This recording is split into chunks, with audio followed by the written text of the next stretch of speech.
Hi guys, welcome to SS classes. I am back with the next topic of chemical kinetics, that is rate law and order of the reaction. Before explaining the rate law, you also understand the active mass. What is active mass or molar concentration? So let us start. First law of mass action, which is given by Goodberg and Veitch in 1864.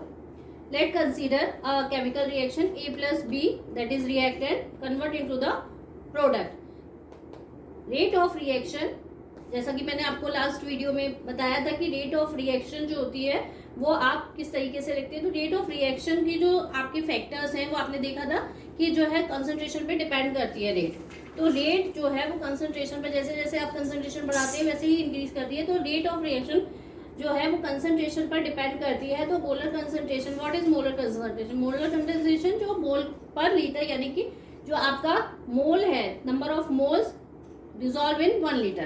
तो आपका normally molar concentration की terms में आप इसे molar concentration को या active mass को यहाँ पे लिखते हैं। यहाँ पर रेट ऑफ रिएक्शन, जैसा मैंने आपको बताया कि कंसंट्रेशन पे डिपेंड करती है। तो ये गुडबर्ग और वेज ने भी 1864 में ये स्टडी किया और बताया कि rate of reaction is directly proportional to the molar concentration और active mass of the reactant raise to some power may be equal to stoichiometric coefficient of the reaction. मतलब आपका जो रिएक्शन की जो रेट है वो नॉर्मली रिएक्टेंट के जो आपके मोलर मास है या आपके एक्टिव मास है उसके डायरेक्टली प्रोपोर्शनल होती है। This law actually depends on the experimental value. That means जो आप कंसंट्रेशन, या आपने भी लास्ट वीडियो में देखा था रेट एक्सप्रेशन आप कैसे लिखते हैं, तो वो आप केवल एक केमिकल रिएक्शन को देखते हुए लिख रहे थे। उसमें आपका चाहे स्टोइचियोमेट्रिक कोएफिशिएंट था या फिर नहीं था। लेकिन यहाँ पर जो हम यहाँ पर ये वैल्यू लिखेंगे या जो भी हम यहाँ पे रेट रिएक्शन लिख रहे हैं वो आपकी एक्सपेरिमेंटल स्टडी है। दैट मीन्स एक्सपेरिमेंट से स्टडी करने के बाद, किसी भी एक्सपेरिमेंट को करने के बाद जब आपने उसको देखा कि कैसे वेरी कर रहा है रिएक्शन का रेट, उसके बेस पर आपने गुडबर्ग और वेज ने ये बताया कि रेट ऑफ रिएक्शन एक जनरल लॉ निकाला, जनरलाइजेशन, कि rate of reaction is directly proportional to a of the molar concentration of the reactant. That means A and B. Here A and B is the reactant. तो यहाँ पर A और B के जो स्टोइचियोमेट्रिक coefficient है वो 1 है। जहाँ हमने यहाँ पावर में 1 लिखते नहीं है तो यहाँ पर हमने इसे मेंशन नहीं किया है। मे बी यहाँ पे 2 और 3 हो सकता था। तो यहाँ पावर आपकी रेज टू सम पावर, जो भी आपका कोएफिशिएंट है उसके आप पावर लगाएंगे। तो यहाँ पर ये जो एक्सपेरिमेंटल वो वैल्यू है वो आपकी डिपेंड करती है, या एक्सपेरिमेंटली हम डिसाइड करते हैं, एक्सपेरिमेंटली बताते हैं कि रेट ऑफ रिएक्शन जो है वो आपके ए और बी पर डिपेंड करती है। प्रोपोर्शनल, जैसे आप पढ़ते हैं कि प्रोपोर्शनलिटी या प्रोपोर्शनल का साइन जब आप हटाते हैं तो एक प्रोपोर्शनलिटी कांस्टेंट लगाते हैं। तो यहाँ पर हमने लगा दिया R, which is rate of reaction is equal to K, that is proportionality constant called rate constant. In this way यहाँ पर स्टोइचियोमेट्रिक कोएफिशिएंट आपके 1 था। अब आप next reaction, for example A small A represent the coefficient and capital A represent the reactant.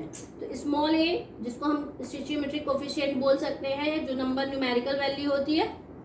तो one more example की देख सकते हैं आप, A plus B plus C convert into the product. अगर आपको उसकी रेट लिखनी है, रेट ऑफ रिएक्शन, जो कि किसके डायरेक्टली प्रोपोर्शनल होगी, इन रिएक्टेंट्स के, रिएक्टेंट ए बी सी।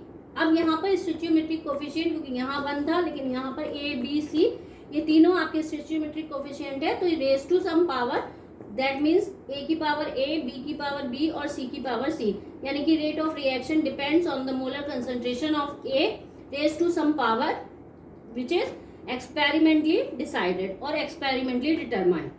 तो A की पावर A, B की पावर B और C की पावर C। प्रोपोर्शनलिटी का निशान, प्रोपोर्शनल का निशान आप हटाएंगे तो यहाँ पर एक K है, एक कांस्टेंट, जिसे आप रेट कांस्टेंट कहते हैं।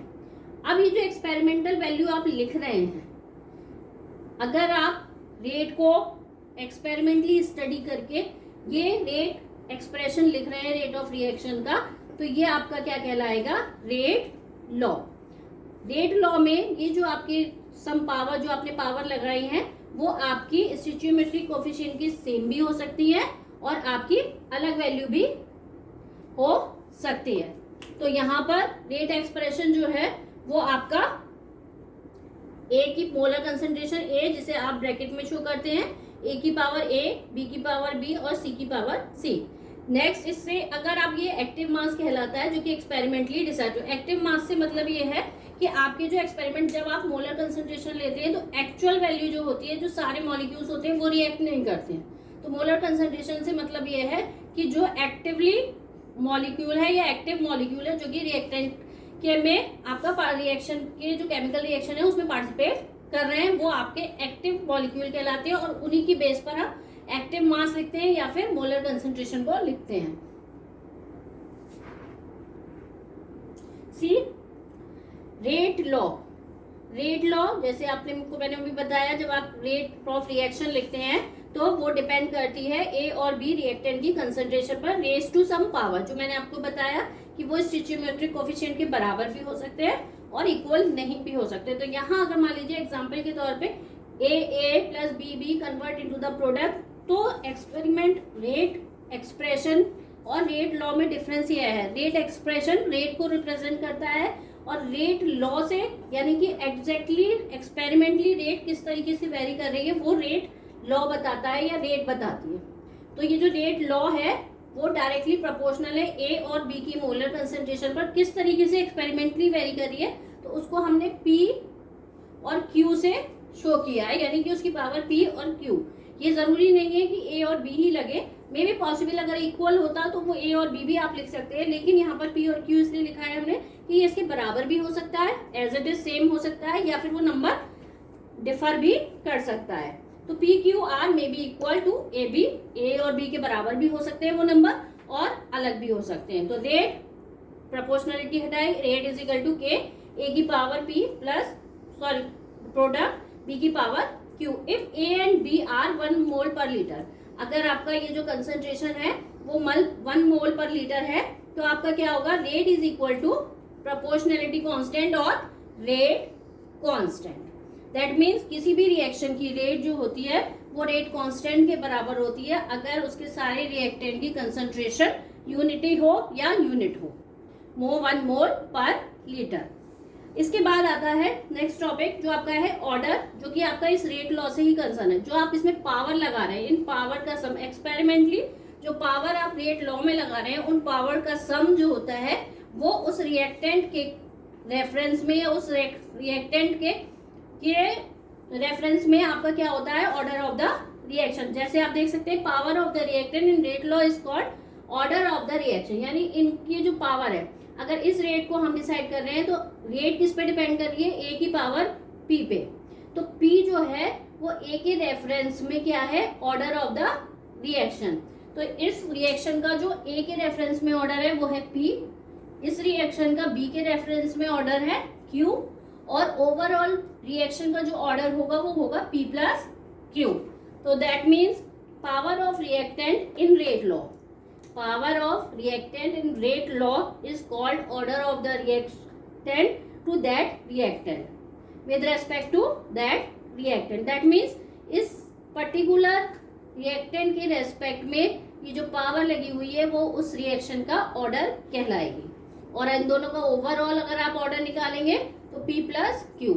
ऑर्डर में ऑर्डर क्या बताता है, ऑर्डर ये बताता है कि किस ऑर्डर से या किस रेट से रिएक्शन हो रही है, यानी एक्सपेरिमेंटली हम स्टडी करने के बाद ये देखते हैं कि अगर उसकी पावर जितनी भी है उसके अकॉर्डिंग हम ऑर्डर को डिसाइड, अगर किसी ए की कंसंट्रेशन को हम दुगना कर दें, यानी कि ए की कंसंट्रेशन को दुगना कर दें, तो पी अगर मान लीजिए आपका पी की पावर है तो उस पावर के अकॉर्डिंग जो है वो रेट चेंज हो जाएगी।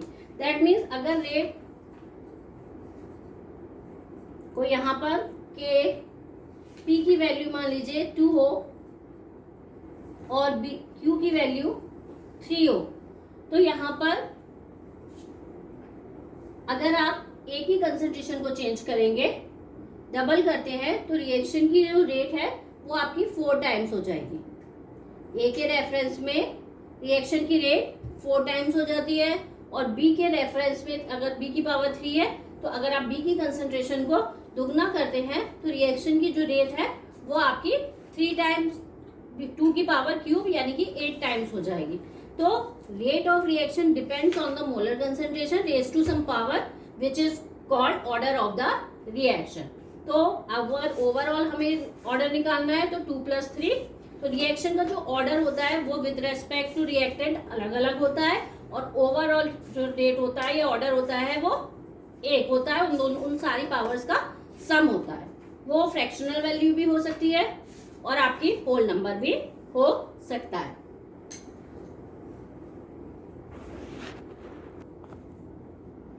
नाउ ऑर्डर आपने देखा रेट के कांस्टेंट है, ए की पावर पी और बी की power Q. P plus Q जो है वो रेट के ऑर्डर को दिखा रहे हैं या रेट ऑफ रिएक्शन के ऑर्डर को बता रहे हैं। तो रेट जो है वो आपकी इस पावर पर डिपेंड कर रही है। जैसे मैंने आपको बताया कि अगर P और Q को चेंज करेंगे तो आपकी रेट जो है वो चेंज हो जाएगी। अगर P + Q दैट मीन्स 0 है, P + Q = 0 देन 0 ऑर्डर कहलाएगी। P + Q = 1, ये 1 हो सकता है। P1 और Q 0 देन आपका 1। और अगर मान लीजिए आपका P 0 है और Q 1 है तब भी आपका 1, यानी कि P + Q का जो सम है वो आपका 1 हो तो वो फर्स्ट ऑर्डर रिएक्शन कहलाएगी। With respect to A may be possible कि ये रिएक्शन जो है विद रेस्पेक्ट टू ए आपका फर्स्ट ऑर्डर हो और बी के रेस्पेक्ट में 0 ऑर्डर हो और ओवरऑल रिएक्शन का ऑर्डर फिर फर्स्ट कहलाएगा, 1 कहलाएगा। P + Q = 2 then it is called second order। P + Q = 3 then it is called third order। Reaction में भी जो ऑर्डर है वो आपका फ्रैक्शनल वैल्यू भी हो सकता है, ए के रेस्पेक्ट में और बी के रेस्पेक्ट में या अदर रिएक्टेंट जो भी होंगे उनके रेस्पेक्ट में अलग अलग ऑर्डर हो सकते हैं। और रिएक्शन का ओवरऑल ऑर्डर जो है उन सारी पावर्स को सम करके निकाला जाता है। तो ये आपका ऑर्डर है। आप बहुत सारे एग्जाम्पल अपनी सीबीएसई की बुक्स में या एनसीईआरटी की बुक्स में देख सकते हैं। तो अगर कोई आपको डिफिकल्टी होती है समझने में, आप वहाँ पे देखेंगे जो कोफिशिएंट वैल्यू है वो कई बार सेम नहीं होगी जो आपका कोफिशिएंट लगा हुआ है। पावर जो है वो उस कोफिशिएंट की सेम नहीं होगी, तो वो वही है क्योंकि वो पावर और जो आपका कोफिशिएंट है वो आपका दोनों अलग अलग वैल्यू है। कोफिशिएंट जो है वो मॉलिक्युलरिटी को नॉर्मली नंबर ऑफ मॉलिक्यूल्स को दिखाता है, जबकि ये जो पावर आप रेट एक्सप्रेशन या रेट लॉ में लगा रहे हैं वो आपकी एक्सपेरिमेंटली डिसाइडेड है। मे बी वो सेम हो सकती है, नंबर सेम हो सकता है कि 2 वहां पर भी लिखा है 2 यहाँ पर भी हो, लेकिन वो दोनों अलग अलग चीजें हैं। इस बात से आप कंफ्यूज ना हो।